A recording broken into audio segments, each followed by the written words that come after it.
আসসালামু আলাইকুম গাইস। মানুষ দোকানপাটে একটা সংসদ আছে না? ওই সংসদে বৈশা বৈশা খালি কথা বলে যে এখন বর্তমানে মাছও তো খাল বিলে পাওয়া যায় না। আল্লাহ তাআলা মাছ দেয় না, দেন খাল বিলে এখনো পানি হয় নাই। এই যে দেখেন, এখনো পানি হয় নাই। ধানের মৌসুম। আমার জাহাঙ্গীর ভাই অলরেডি ম্যাজিক জাল ফাইতে লাইছে খালের ভিতরে। তো এখন যে বৈশা যে মাছগুলি আছে ছোট ছোট, যেটি বড় হবে, পানি হইলে বলবে, ওইগুলি আমরা খামু। কিন্তু উনি ছুটি থাকতে ধরে লাই তো আর বড় হইব করতে কোন। কারণ আপনাদেরকে দেখানোর চেষ্টা করব উনি ম্যাজিক জালে কি মাছ পায়।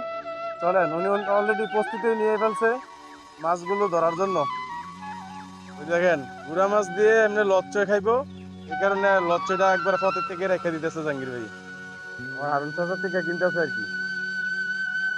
এই হলো আমাদের জাহাঙ্গীর ভাই। এখন আপনার জাল চাইবো। মাছ এখনো বড়ই হয় নাই, মাত্র খালে অল্প পানি হয়েছে। জাহাঙ্গীর ভাই মাছ ধরার জন্য অলরেডি চলে আসছে, ম্যাজিক জাল পাচ্ছিল। তো একটি খালে মাছ পার নাই, ম্যাজিক জাল চেক দিছিল, ওটা একবারে জিরো।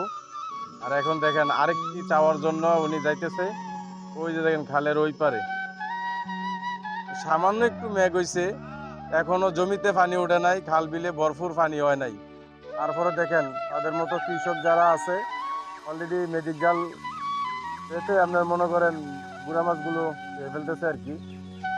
হয়তো পানি বেশি হইলে মাছগুলো বলতো, কিছুদিন সময় দিলে ডিম দিত, বাচ্চা দিত, তাহলে সবাই খাইতে পারতো। কিন্তু দেখেন উনি ম্যাজিক জাল দিয়ে সম্পূর্ণ মাছ ধরে খেয়ে ফেলতেছে। এমন আডু আমান পানিও হয় নাই, উনি ম্যাজিক জাল পাচ্ছে। আমি বাংলাদেশের সরকারের কাছে দৃষ্টি আকর্ষণ করে বলছি যে এই যে ম্যাজিক জাল যেগুলো বানানো হয়েছে, সরকারিভাবে এগুলি নিষিদ্ধ করা হোক, যেহেতু এই জাল দিয়ে মাছ আর কেউ ধরতে না পারে।